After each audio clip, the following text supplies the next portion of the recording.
ঢাকা ও পার্শ্ববর্তী এলাকাসহ দেশের প্রায় ১৬টি অঞ্চলে আজ বজ্রসহ বৃষ্টি হতে পারে বলে জানিয়েছে বাংলাদেশ আবহাওয়া অধিদপ্তর।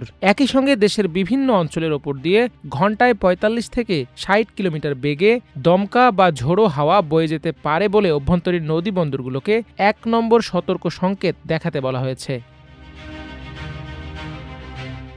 বুধবার সকাল ৭টা থেকে পরবর্তী ৬ ঘণ্টার জন্য ঢাকা ও পার্শ্ববর্তী এলাকার আবহাওয়ার পূর্বাভাসে বলা হয়েছে আকাশ অস্থায়ীভাবে আংশিক মেঘলা থাকতে পারে। এ সময় বজ্রসহ বৃষ্টির সম্ভাবনা রয়েছে। দক্ষিণ ও দক্ষিণ পশ্চিম দিক থেকে ঘণ্টায় ১০ থেকে ১৫ কিলোমিটার বেগে বাতাস প্রবাহিত হতে পারে। দিনের তাপমাত্রা প্রায় অপরিবর্তিত থাকতে পারে।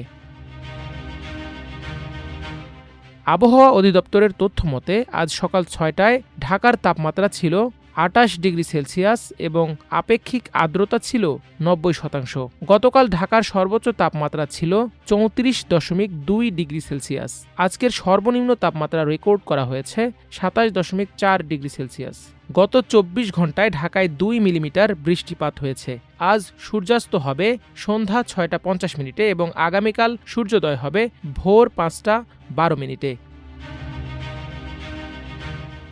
এদিকে আবহাওয়া অধিদপ্তরের ঝড় সতর্কীকরণ কেন্দ্র থেকে প্রকাশিত দেশের অভ্যন্তরীণ নদীবন্দরগুলোর জন্য আবহাওয়ার পূর্বাভাসে বলা হয়েছে আজ ভোর ৫টা থেকে দুপুর ১টা পর্যন্ত রংপুর, দিনাজপুর, বগুড়া, পাবনা, টাঙ্গাইল, ময়মনসিংহ, ঢাকা, ফরিদপুর, খুলনা, বরিশাল, পটুয়াখালী, নোয়াখালী, কুমিল্লা, চট্টগ্রাম, কক্সবাজার ও সিলেট অঞ্চলের উপর দিয়ে দক্ষিণ বা দক্ষিণ পূর্ব দিক থেকে ঘণ্টায় ৪৫ থেকে ৬০ কিলোমিটার বেগে বৃষ্টিপাত বা বজ্রসহ বৃষ্টি হতে পারে।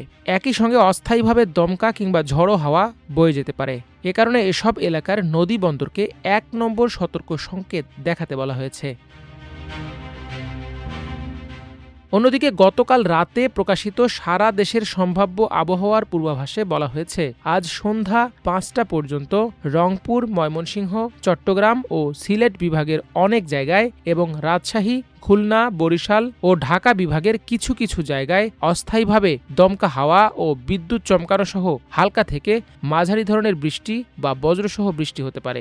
একই সঙ্গে দেশের কোথাও কোথাও মাঝারি ধরনের ভারী থেকে ভারী বর্ষণও হতে পারে। পূর্বাভাসে আরও বলা হয়েছে সারা দেশে দিন ও রাতের তাপমাত্রা প্রায় অপরিবর্তিত থাকতে পারে। মাল্টিমিডিয়া ডেস্ক, আমার দেশ।